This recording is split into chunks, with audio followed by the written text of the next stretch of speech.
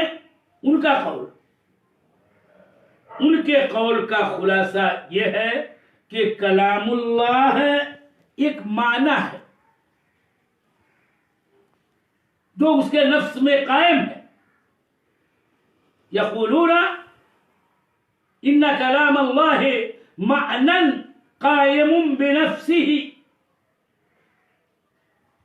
تعلقت في الازل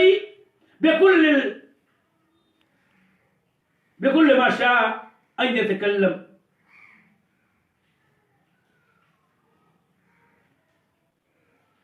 اور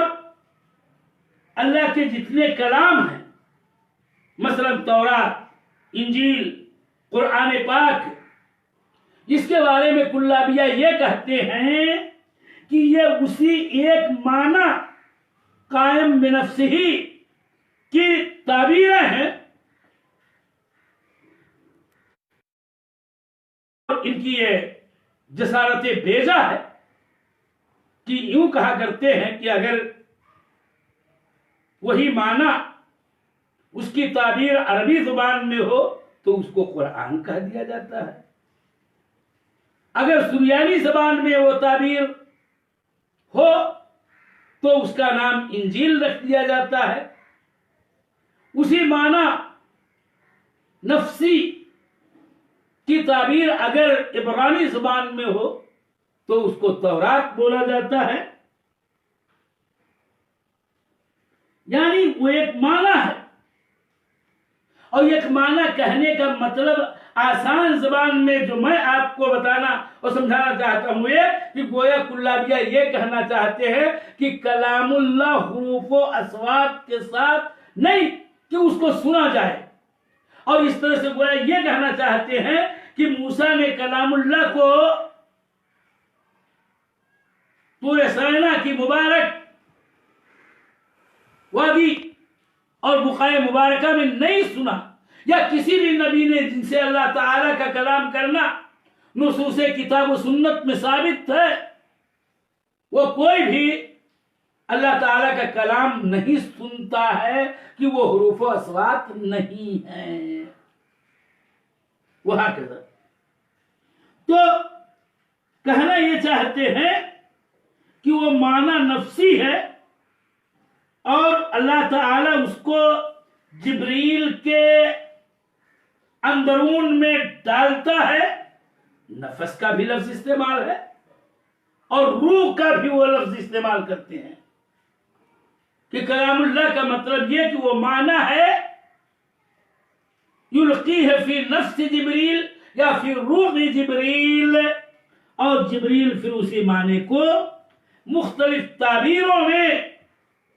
منتقل کرتے اور بیان کرتے ہیں، اور اسی کا نام کلام اللہ ہے. یعنی ایسا نہیں ہے کہ کلام اللہ اللہ کی حقیقی صفت ہے کہ یتکلم بحروف و اصوات ویسمع کلامہ، کہ اللہ تعالی حقیقی صفت کلام سے موصوف نہیں ہے کہ وہ حروف و اصوات کے ساتھ بولے، پکارے، ندا دے، حدیث کرے، کہے کہ اس کو سنا جائے، نہیں، بلکہ جبریل ہی خود مختلف تعبیروں میں اسے بیان کرتے اور منتقل کرتے رہتے ہیں. یاد رہے کہ اشاعرہ، کلابیہ، ماتریدیہ سب کا مجموعی طور پر یہی قول ہے کہ ہاں کلام اللہ معنی نفسی کا نام ہے، وہ حروف و اصوات نہیں کی ہاں جس کو سنا جائے، اور نہ یہ کہ اللہ تعالی کے کلام کے افراد و آحاد کے اندر تجدد اور حدوث پیدا ہوتا ہے، نہیں، کچھ نہیں. اور ان کے قول کا رد و ابطال ہم تھوڑا سا ضرور آگے چل کے کریں گے کہ ان کا یہ قول بہت ہی عام رہا ہے. ایک قول اور ہے، اور وہ ہے در حقیقت ملاحدہ، فلاسفہ اور بعض صوفیوں کا، تو فلسفیوں کا اور صوفیہ میں کے بعض طوائف کا ایک طائفہ کا قول ہے جو چوتھا قول ہے مسئلہ کلام میں۔ اور ظاہر سی بات ہے کہ ایک بات میں واضح طور پر کہہ دوں کہ فلاسفہ کی تو ساری دنیا ہی باطل اور فساد پر مبنی ہے ہی، بہت ساری باتیں چیستہ سی ہوتی ہیں کہ اس کا حقائق سے تعلق نہیں ہوتا ہے، گرچہ وہ معقولات کہا جاتا ہے۔ مثلا ان کا قول یہ ہے کہ کلام اللہ در حقیقت حکمت کے معانی میں سے بہترین معنی کا نام ہے کہ جس کا نفوس پر فیضان ہوتا ہے، اور وہی کلام اللہ ہے، اسی کو کلام اللہ کر دیا جاتا ہے۔ یعنی آدمی کوئی حکمت کی، دانائی کی اچھی بات جو ان کے اعتبار سے وکلا کی نگاہ میں اچھی ہو، عمدہ ہو، خیر پر مبنی کوئی بات ہو، اور یہ کہنا یہ چاہتے ہیں کہ اس کا نفوذ انسانی پر فیضان ہوتا ہے، اور وہی کلام اللہ کہہ دیا جاتا ہے۔ پھر یہ بھی ہے کہ ان کے قول میں یہ نقطہ آپ توجہ سے سنیں، کہنا یہ چاہتے ہیں کہ کبھی یہ فیضان کیا جانا عقل فعال کی طرف سے نفوس خیرہ پر مباشرتاً ہوتا ہے، عقل فعال نفوس پر اس کے استعداد کے مطابق فیضان کرتا ہے۔ کبھی ایسا ہوتا ہے کہ یہ افاضہ والی بات عقل فعال کی جانب سے آدمی یا آدمیوں کے دل پہ ہوا کرتا ہے، کبھی یہ افاضہ و فیضان معنی حکمت میں سے کسی اچھی بات کی وہ مختلف واسطوں سے ہوتی ہے۔ یہ ہے خلاصہ فلاسفہ اور بعض طوائف صوفیہ کا۔ اور اس میں اگر یہ بات میری درست ہو تو یہ کہنے میں حق بجانب ہوں کہ یہی وہ نقطہ ہے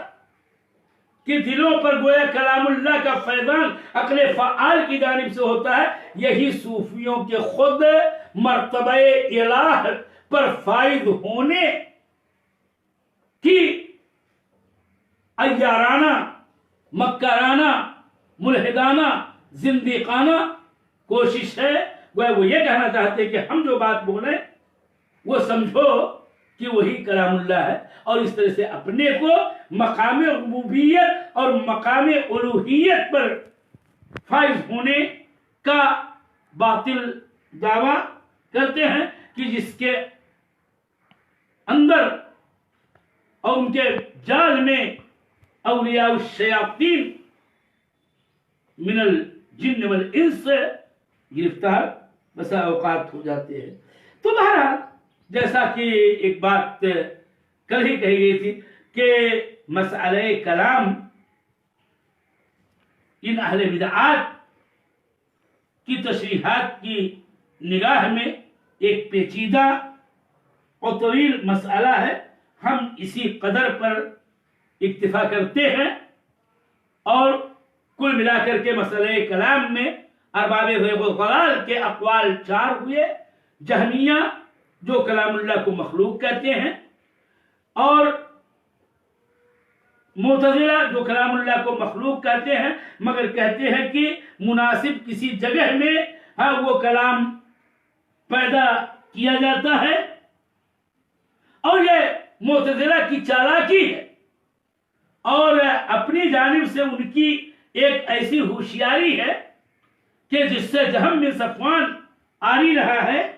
اور وہ یہ ہے کہ تاکہ معتزلہ کے خلاف یہ معارضہ نہ کیا جائے کہ کلام اللہ تو ہاں تنزیل